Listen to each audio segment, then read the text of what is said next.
Hello guys, last episode में हमने देखा था घोस्ट किंग को पता चल गया था कि दाओ पैन बियाओ को दोबारा से जिंदा करने के लिए एक आदमी को लेकर आ रहा है। इधर हमें ये भी पता चला था कि आज से हज़ारों सालों पहले शामन लेडी ने अपने 5 आदमियों को जो 5 होली ऑब्जेक्ट दिए थे, वो 5 होली ऑब्जेक्ट असल में बीस्ट गॉड के 5 बॉडी पार्ट्स की हड्डियाँ थीं।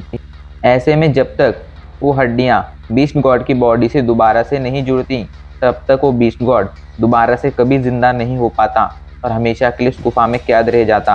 लेकिन ईविल शामन ने अभी के लिए बीस्ट गॉड को वो पांचों के पांचों होली ऑब्जेक्ट यानी बीस्ट गॉड की स्केलेटन की वो पांचों की पांचों हड्डियां लाकर दे दी थी और वो हड्डियां अब बीस्ट गॉड की स्केलेटन से जुड़ भी गई थी, जिससे आसपास मौजूद डेमनिक प्रेशर काफ़ी ज़्यादा बढ़ गया था। अब आगे वो पांचों हड्डियां जुड़ती ही बीस्ट गॉड का स्केलेटन पूरा कंप्लीट हो गया था। अचानक से उस स्केलेटन से लाल रंग की एक डेमनिक एनर्जी निकलती है, जो चारों तरफ फैलने के बाद बीस्ट गॉड के स्केलेटन की छाती पर आकर इकट्ठा होने लगती है और कुछ देर तक इकट्ठा होने के बाद वो दिल में बदल जाती है। बीस्ट गॉड की छाती में अभी के लिए दिल दिखाई पड़ रहा था, तभी उस दिल से बहुत ही पावरफुल एनर्जी निकलती है, जो बीस्ट गॉड के पूरे स्केलेटन पर फैल जाती है और नसों में बदल जाती है। ये नसें बीस्ट गॉड के दिल से जुड़ी हुई थी। बीस्ट गॉड के स्केलेटन पर दिल और नसें फॉर्म हो गई थी। तभी उन नसों से एक पावरफुल एनर्जी निकलती है, जो खून में बदल जाती है और बीस्ट गॉड के शरीर में खून बहना शुरू कर देता है। और अचानक से ही पूरी गुफा में एक पावरफुल एनर्जी और एक हंसी गूंज उठती है। मैं फाइनली मैं दोबारा से ज़िंदा हो गया। ईविल बीस्ट गॉड अब दोबारा से ज़िंदा हो गया था। इधर गुफा के बाहर फेयर स्पिरिट का हमला जिन की तरफ बढ़ रहा था, लेकिन तभी अचानक से जिन को कुछ फील होता है और वो जल्दी से कुछ कदम दूर चली जाती है। उसने हमले को डॉज कर दिया था, लेकिन फेयर स्पिरिट इतने पर ही नहीं रुकता है। वो जिन पर कुछ और हमले करता है और जिन उन हमलों से भी बच जाती है। अभी के लिए उन हमलों से बचते हुए जिन गुफा से लगभग 10 मीटर दूर आ गई थी। जिनको इतना दूर गया देख फेयर स्पिरिट हमला करना बंद कर देता है, जिसके बाद फेयर स्पिरिट दोबारा से उस लेडी के स्टैचू के पास जाकर रुक जाता है और उस लड़की से कहता है, आखिर तुम यहाँ पर क्यों आई हो और हमारी लेडी को नुकसान पहुँचाने की कोशिश क्यों कर रही हो। ये सुनकर जिन चौंक जाती है और चौंक कर कहती है, आखिर मैंने कब तुम्हारी लेडी को नुकसान पहुँचाया। इस पर फेयर स्पिरिट कहता है, अभी तुम हमारी लेडी के स्टैचू को छूने की कोशिश कर रही थी, क्या ये नुकसान पहुँचाना नहीं हुआ। इस पर जिन हड़बड़ाते हुए कहती है, नहीं, मैं उसे नुकसान नहीं पहुंचा रही थी। मैंने जब इस स्टैचू को देखा तब मुझे इसके अंदर से एक बहुत ही पावरफुल एनर्जी फील हुई, जो मुझे इसकी तरफ खींच रही थी। इसलिए मैं बस इसे एक बार टच कर देखना चाहती थी। मेरा इसे नुकसान पहुंचाने का कोई उद्देश्य नहीं था। ये बात तो फेयर स्पिरिट भी जानता था। उनकी लेडी के अंदर से एक पावरफुल ऑरा निकलता था, जो किसी को भी उनकी तरफ खींच सकता था। उनसे निकलने वाला ऑरा इतना ज़्यादा पॉजिटिव जो था, इसलिए वो जिनसे कहता है, ठीक है लड़की, ये तुम्हारी पहली गलती थी, इसलिए मैं तुम्हें माफ़ करता हूँ। ये गुफा डीमंस और गोस्ट की है, तुम्हें यहाँ पर नहीं रुकना चाहिए, तुम्हें यहाँ से लौट जाना चाहिए। तुम्हारे लिए अच्छा यही होगा कि तुम अब यहाँ पर और मत रुको और यहाँ से चली जाओ। ये सुनकर जिन परेशान हो जाती है। वो न जाने कितने दिनों से ईविल शामन का पीछा कर रही थी और अब जब उसे ईविल शामन के बारे में पता चल नहीं पा रहा था, तभी अचानक से फेयर स्पिरिट ने आकर उसका रास्ता रोक लिया था और अभी के लिए वो फेयर स्पिरिट से मुकाबला कर अंदर भी नहीं जा सकती थी। इसलिए उसे समझ नहीं आ रहा था आखिर उसे क्या करना चाहिए। परेशान होकर जिन बार बार गुफा के एंट्रेंस की तरफ, लेडी के पुतले की तरफ और फेयर स्पिरिट की तरफ देखने लगती है। ये बात फेयर स्पिरिट भी नोटिस कर लेता है, इसलिए वो जिनको समझाते हुए कहता है, लड़की, अंदर एक बहुत ही खतरनाक डेमन कैद है। अगर वो गलती से भी आज़ाद हो गया तो बहुत ज़्यादा तबाही मचा सकता है। भले ही अभी के लिए गुफा के अंदर कैद है, लेकिन ये गुफा उसकी है और इसके अंदर वो अभी भी मौजूद है। अगर तुम इसके अंदर गई तो तुम ज़िंदा नहीं लौटोगी, इसलिए तुम्हारे लिए अच्छा यही होगा कि तुम यहाँ से लौट जाओ। और अगर तुम ज़बरदस्ती इसके अंदर जाने की कोशिश करोगी तो मैं तुम्हें अंदर नहीं जाने दूँगा, क्योंकि मेरी जिम्मेदारी यही है कि मैं किसी आउटसाइडर को इस गुफा के अंदर ना जाने दूँ। ये सुनकर जिन और ज़्यादा परेशान हो जाती है, लेकिन तभी उसे याद आता है कि ईविल शामन यहाँ रुककर फेयर स्पिरिट से कुछ देर के लिए बातें कर रहा था।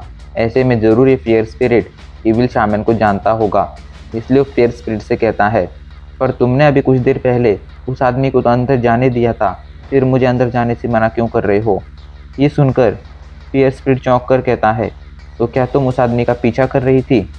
इस पर जिन कहती है, हाँ मैं काफ़ी टाइम से पीछा कर रही थी। मैंने उसे आज से कुछ दिनों पहले देखा था। तो देखने में ना ही इंसान लग रहा था और ना ही कोई घोस्ट, इसलिए मैंने उसका पीछा करना शुरू कर दिया था। बाद में जब मियाऊ ट्राइब और लीड ट्राइब के बीच युद्ध हुआ, उस युद्ध में यह आदमी मियाऊ ट्राइब का होली स्टिक लेकर भाग आया और इस होली स्टिक पर ही लीड ट्राइब का जेड बोन भी लगा है। अभी के लिए आदमी ये दोनों चीज़ें लेकर अंदर गया है। मैं जानना चाहती हूँ आखिर वो इन दोनों चीज़ों को लेकर अंदर क्यों गया है, आखिर इसका राज क्या है? ये सुनकर फियर स्पिरिट चौंक कर कहता है, क्या वो आदमी होली जेड बोन और होली स्टिक लेकर अंदर गया है? इस पर जिन हाँ में सिर हिलाते हुए कहती है, हाँ वो ये दोनों चीज़ें लेकर अंदर गया है।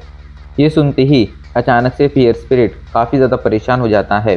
वो परेशान होकर आसमान की तरफ देखने लगता है, जैसे कि वो कोई अफसोस मना रहा हो। जिसके बाद वो डिसीजन लेता है कि वो गुफा के अंदर जाएगा और ईविल शामन को जाकर मार देगा।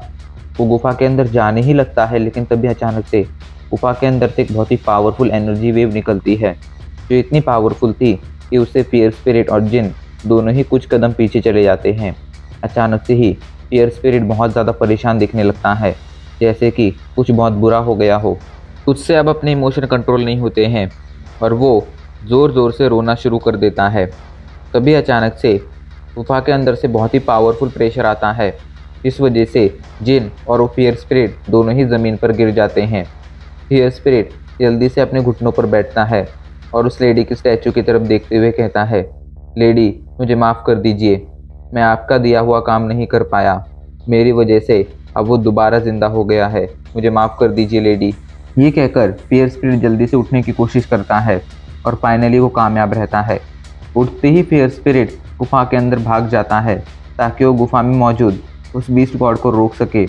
इधर फियर स्पिरिट के वहाँ से जाती ही जिन जल्दी से गुफा के अंदर जाने लगती है, लेकिन तभी अचानक से उसकी नज़रें उस लेडी के स्टैचू पर पड़ती हैं और वो चौंक जाती है, क्योंकि वो लेडी का जो स्टैचू था उसकी आंखों से भी पानी आ रहा था, जैसे कि वो स्टैचू रो रहा हो।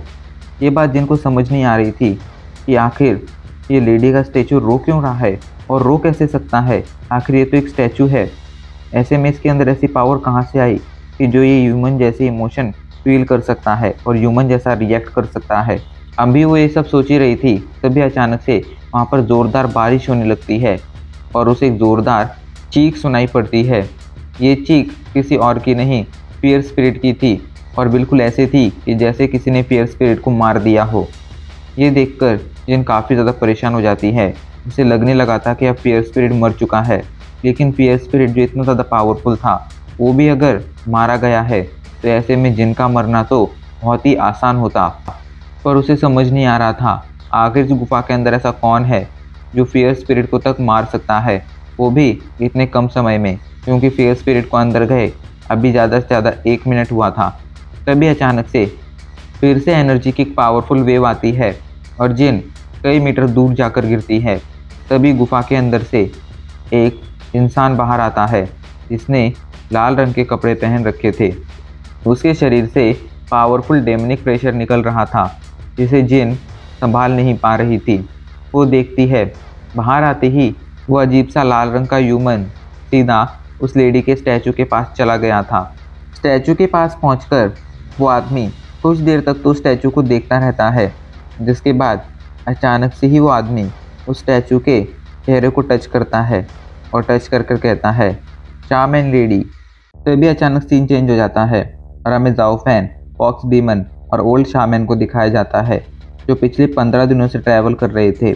लगातार 15 दिनों तक ट्रैवल करने के बाद अब जाओ फैन के जख्म काफ़ी ज़्यादा बढ़ गए थे और लगभग पूरी तरह से ठीक हो गए थे, लेकिन इन 15 दिनों में ओल्ड शामन की हालत बद से बदतर होती गई थी।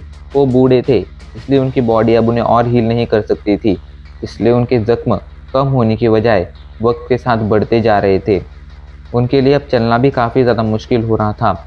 ऐसे में जाओ फैन ने उनके लिए कई बार घोड़ा गाड़ियों का इंतज़ाम किया था और कई बार वो उन्हें अपने कंधे पर बिठाकर तक लाया था, लेकिन इसके बावजूद उन्हें यहाँ तक पहुँचने में काफ़ी ज़्यादा टाइम लग गया था।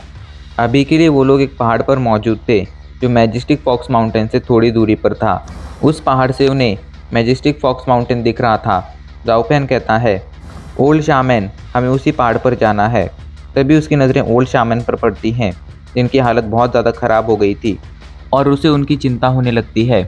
लेकिन तभी ओल्ड शामैन कहते हैं, लड़के तुम चिंता मत करो, मैं तुम्हारी दोस्त को ठीक करने से पहले नहीं मरूंगा। मैं उसे पहले दोबारा से ज़िंदा करूंगा, फिर ही अपनी देह का त्याग करूंगा। ये सुनकर जाओ पैन चौंक जाता है और वो कहता है, आप ऐसा मत कीजिए, मुझे पूरा भरोसा है कि आप ज़रूर उसे ठीक कर लेंगे। मुझे आप पर कोई शक नहीं है, लेकिन अभी के लिए आप काफ़ी ज़्यादा परेशान और थके हुए लग रहे हैं, इसलिए मेरे हिसाब से हमें रुककर थोड़ा रेस्ट करना चाहिए। इस पर ओल्ड शामैन वहीं मौजूद एक चट्टान पर बैठकर रेस्ट करने लगते हैं। जाओ पैन भी एक चट्टान ढूंढकर वहाँ पर रुक जाता है और वहीं बैठकर रेस्ट करने लगता है। तभी अचानक से उसकी नज़रें अपने ज़ख्मों पर पड़ती हैं, जो लगभग 90% ठीक हो गए थे। और उन ज़ख्मों को देखकर जाओ पैन को ली की याद आ जाती है। अभी के लिए उसके मन में ली के प्रति बहुत ज़्यादा गुस्सा भर गया था। वो मन ही मन कहता है, कोशिश करो कि हम दोबारा कभी ना मिलें, क्योंकि अगर हम दोबारा मिले तो शायद तुम्हें मुझ पर हमला करने का बहुत ज़्यादा पछतावा होगा। अभी वो ये सब सोच ही रहा था, तभी अचानक से फॉक्स डीमन उसके पास आती है और उससे कहती है, आखिर मैजेस्टिक फॉक्स माउंटेन बंजर कैसे हो गया। ये सुनकर जाओ पैन भी मैजेस्टिक फॉक्स माउंटेन की तरफ देखता है। मैजेस्टिक फॉक्स माउंटेन पूरी तरह से बंजर था, वहाँ पर अभी के लिए घास का एक तिनका भी नहीं था। जाओ पैन कहता है, मैं भी नहीं जानता आखिर ये बंजर कैसे हुआ, क्योंकि जब मैं यहाँ पर आया तब वो अभी जैसा है तो ऐसा ही था।